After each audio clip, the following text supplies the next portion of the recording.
So suppose we have a problem that says this. Suppose it says cosine inverse, and where is its angle equal to what? Negative square root of 3 over 2. Over 2. Now, we have to remember that the angle that equals what? That the cosine inverse is negative square root of 3 over 2. Well, we know that the range is restricted. Let's go ahead and write down the restriction. The restriction of the range is y has to be greater than or equal to 0, but less than or equal to what? Pi. So we're really restricted to what quadrants? Well, we're just really restricted to, if we're just doing the cosine, so say we're just doing the cosine, so we're just restricted to the top half of the circle.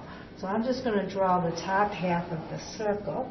So if we draw the top half of the circle, we really, from there, from 0 to pi. So from 0 to what? Pi.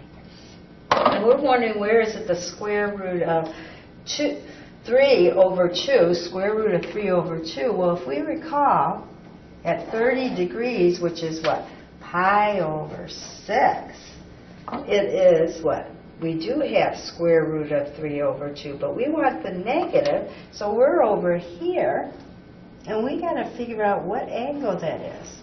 So there's our reference angle. Well, what angle is this? Well, this is pi over 6. This would be 2 pi over 6, 3 pi over 6. 4 pi over 6, and then we get what? 5 pi over 6. So I'm thinking it's going to be 5 pi over 6.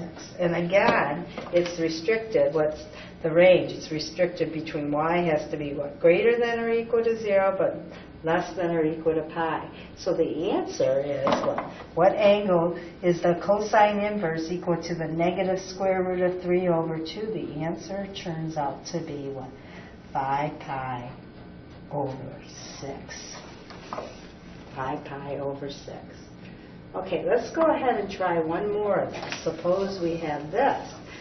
So let's take a second one. Suppose we have number 2. And that says, so we'll call this one number 1. And these are evaluating inverses. Suppose we have sine this time. So sine inverse, and we want to know where the sine inverse is equal to. Well, what do we want to know this time? We want to know where is it equal to negative 1/2. Negative 1/2. Okay, so now we want to write down what's the range for sine inverse. So sine inverse, what's the range?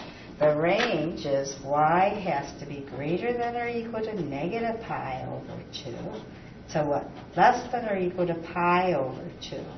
Now this time, our circle is in what quadrants only?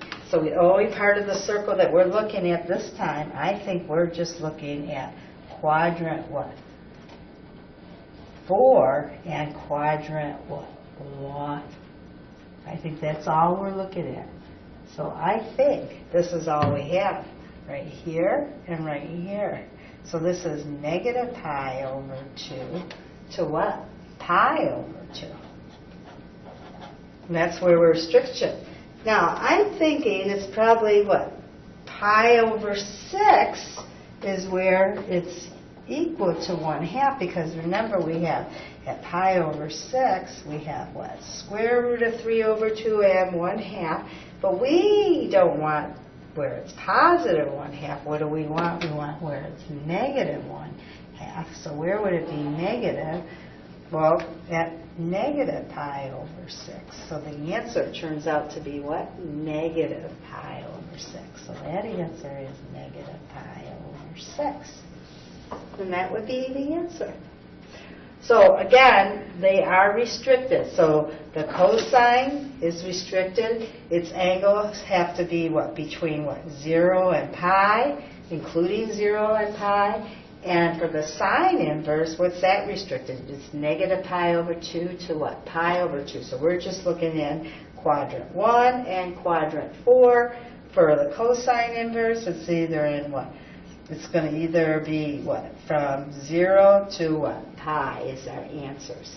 Okay, so that's in section what? 7.1. 7.1 where we do inverses. Okay?